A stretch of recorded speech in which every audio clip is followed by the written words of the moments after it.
ইরানে নতুন অস্ত্র ভান্ডার, উন্মোচিত আত্মঘাতী ড্রোন। জর্ডান, ফ্রান্স, যুক্তরাজ্য ও যুক্তরাষ্ট্রকে ইরানের কড়া হুঁশিয়ারি। গাজায় ইসরায়েলি হামলায় নিহত আরও 56 ফিলিস্তিনি। জি7 সম্মেলন অসমাপ্ত রেখেই কানাডা ছাড়লেন ট্রাম্প, নিরাপত্তা পরিষদে জরুরি বৈঠকের ডাক। এতক্ষণ শুনছিলেন সংবাদ শিরোনাম, এবারে বিস্তারিত। ইসরায়েলের সঙ্গে চলমান উত্তেজনার মধ্যেই নতুন আত্মঘাতী ড্রোন শাহেদ 107 উন্মোচন করেছে ইরান। দেশটির ইসলামিক রেভলিউশনারি গার্ডস কর্পসের আক মহাকাশ বাহিনী সোমবার এই ড্রোন প্রকাশ্যে আনে।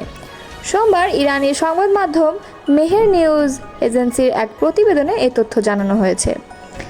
প্রতিবেদনে বলা হয়, শাহেদ 107 একটি মানববিহীন আকাশযান যা আত্মঘাতী হামলার জন্য বিশেষভাবে নির্মিত।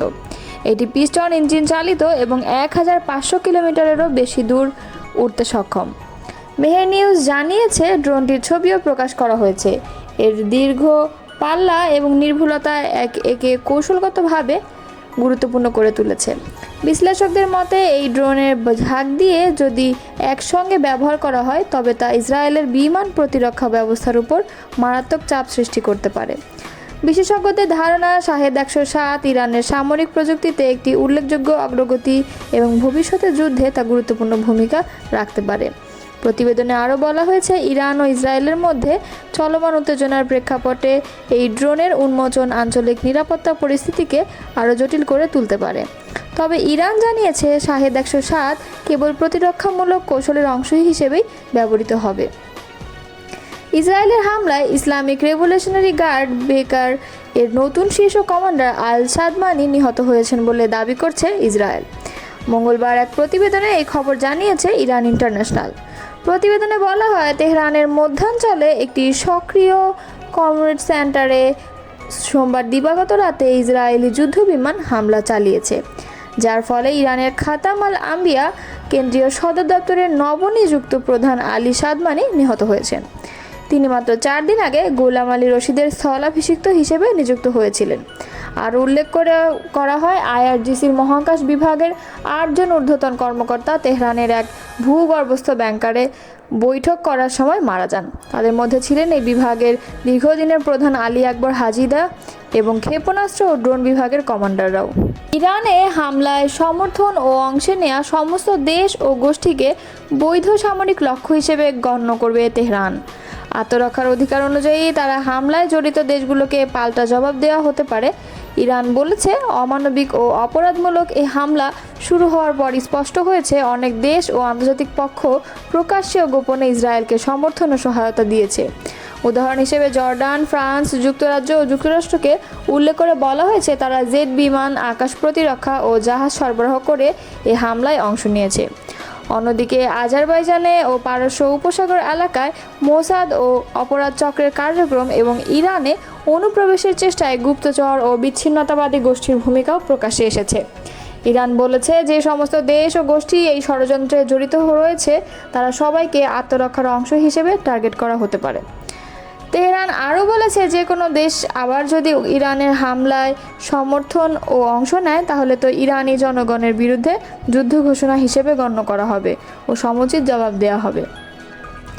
ইরান দৃঢ় প্রতিজ্ঞ, তারা জাতিকে ও সার্বভৌমত্বকে রক্ষা করার জন্য যা করার দরকার তাই করবে। অপরাধীদের বিরুদ্ধে সম্পূর্ণ পরাজিত না হওয়া পর্যন্ত এই লড়াই চলতে থাকবে বলে জানিয়েছেন। ইরান ইসরায়েল পাল্টাপাল্টি হামলায় উভয় পক্ষের প্রাণহানি ঘটেছে, সামরিক স্থাপনার পাশাপাশি ধ্বংস হচ্ছে বেসামরিক সম্পদও। শক্তিশালী পক্ষের সংঘাত ঘিরে মধ্যপ্রাচ্যের সর্বাত্মক যুদ্ধ ছড়ানোর আশঙ্কাও প্রবল। এমন পরিস্থিতিতে উদ্বিগ্ন সারা বিশ্বের মূলত 2 ভাগে বিভক্ত। সৌদি আরব, তুরস্ক, কাতার, পাকিস্তান, ভেনেজুয়েলা সহ আরও অনেক দেশ ইসরায়েলকে উত্তেজনার জন্য দোষারোপ করেছে। তারা অবিলম্বে ইসরায়েলকে দখলদারি মনোভাব পরিহার করার পথে এবং শান্তির দিকে হাঁটার আহ্বান জানিয়ে বিবৃতি দিয়েছে, কিন্তু অপরপক্ষ ইরানকেই সংঘাতের জন্য দায়ী করছে। সেই কারণেই জার্মানি, ফ্রান্স এবং যুক্তরাজ্য ইরানের সঙ্গে তার পারমাণবিক কর্মসূচি নিয়ে আলোচনার প্রস্তাব দিয়েছে। সংঘাত বন্ধে উদ্যোগটি গ্রহণ করার চাপ দিচ্ছে তেহরানকে। ফিলিস্তিনের গাজায় ইসরায়েলি হামলায় আরও 56 জন নিহত হয়েছেন।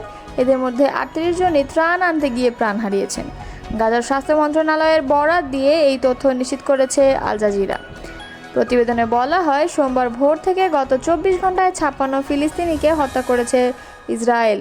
এদের মধ্যে 38 জন দক্ষিণের রাফাহ অঞ্চলে ত্রাণ বিতরণ কেন্দ্রে সাহায্যের জন্য অপেক্ষা করছিলেন।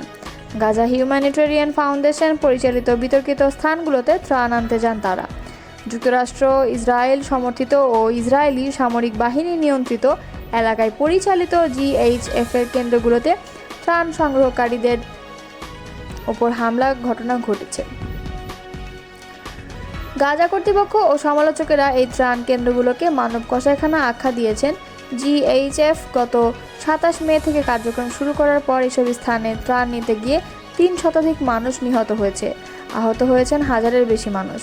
ইরানের সঙ্গে ক্ষেপণাস্ত্র হামলা বিনিময়ের মধ্যেও ইসরায়েলি বাহিনী গাজায় তাদের আক্রমণ অব্যাহত রেখেছেন। গাজার স্বাস্থ্য কর্মকর্তাদের মতে 20 মাসেরও বেশি সময় ধরে চলা ইসরায়েলি হামলায় 55,362 ফিলিস্তিনি নিহত হয়েছেন, আর আহতের সংখ্যা 1 লাখের বেশি। এছাড়া 20 লাখ বাসিন্দার অধিকাংশই বাস্তুচ্যুত। কানাডায় চলমান জি7 সম্মেলন শেষ না করেই হঠাৎ যুক্তরাষ্ট্রে ফিরেছেন প্রেসিডেন্ট ডোনাল্ড ট্রাম্প। পূর্ব নির্ধারিত সূচি অনুযায়ী স্থানীয় সময় মঙ্গলবার একটি সংবাদ সম্মেলনে অংশ নেওয়ার কথা থাকলেও সেই পরিকল্পনা বাতিল করেছেন তিনি। হোয়াইট হাউসের বরাত দিয়ে এ খবর জানিয়েছে কাতার ভিত্তিক সংবাদ মাধ্যম আল জাজিরা। সংবাদ মাধ্যমটির তথ্য মতে, ফরাসি প্রেসিডেন্ট ইমানুয়েল ম্যাক্রো সাংবাদিকদের জানিয়েছেন, প্রেসিডেন্ট ট্রাম্প অন্য বিশ্ব নেতাদের সঙ্গে আলোচনায় জানিয়েছেন ইসরায়েল ও ইরানের মধ্যে সম্ভাব্য আলোচনার একটি পথ উন্মুক্ত হতে পারে।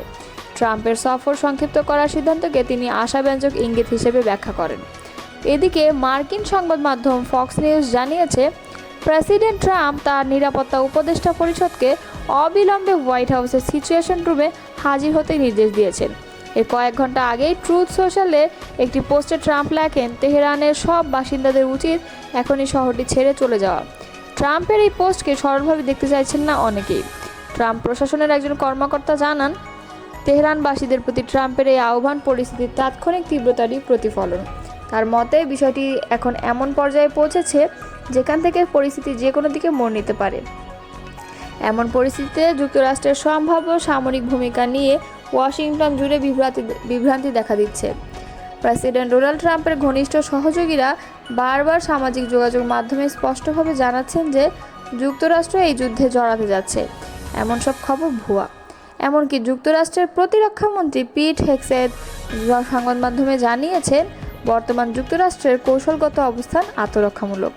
অনেকের মতে বিভ্রান্তি কখনো কখনো প্রেসিডেন্ট ট্রাম্পের রাজনৈতিক কৌশল হতে পারে, আর এখন তিনি হয়তো সেটি করার চেষ্টা করছেন। আল জাজিরা সাংবাদিক পেটি কুলহেইন বলেন, তিনি যদি সত্যি জি7 সম্মেলনে অন্য নেতাদের মতো করে যুদ্ধবিরতির প্রচেষ্টা চালাতে চান, তাহলে তার যুক্তরাষ্ট্রের ন্যাশনাল সিকিউরিটি কাউন্সিলের জরুরি বৈঠক আহ্বান করার প্রয়োজন নেই। অত গুরুতর কিছু না হলে সাধারণত সিচুয়েশন রুম সক্রিয় করা হয় না। তবে বিভিন্ন দিক থেকে আসা ইঙ্গিত বলছে পরিস্থিতি সহজ নয়। ট্রাম্পের হঠাৎ কানাডা থেকে দেশে ফেরার ঘোষণা হয়তো যুদ্ধবিরতির সম্ভাবনায় ইঙ্গিত করছে, আবার এটি যুক্তরাষ্ট্রের সরাসরি যুদ্ধে জড়িত হওয়ার ইঙ্গিতও হতে পারে। বিশেষ করে তার নিরাপত্তা উপদেষ্টা দলের বৈঠক এবং সে সংক্রান্ত তথ্য ছড়িয়ে পড়া পরিস্থিতিকে আরও জটিল করে তুলছে। পেটি বলেন, ওয়াশিংটন ডিসিতে দিন যত গড়াচ্ছে উদ্বেগ তত বাড়ছে। এমনকি প্রেসিডেন্ট ট্রাম্পের ঘনিষ্ঠ সমর্থকেরাও এখন সোশ্যাল মিডিয়ায় বলছেন, এই লড়াই আমেরিকার নয়। তাই যুক্তরাষ্ট্রের পক্ষ থেকে একদিকে হস্তক্ষেপ না করার আশ্বাস, অন্যদিকে সামরিক প্রস্তুতির ইঙ্গিত, এই দুই বিপরীত অবস্থান বিভ্রান্তি বাড়াচ্ছে। বিশ্লেষকদের মতে, প্রেসিডেন্ট ট্রাম্প যুক্তরাষ্ট্রে ফিরে না আসা পর্যন্ত আসলে কিছুই নিশ্চিতভাবে বলা যাচ্ছে না।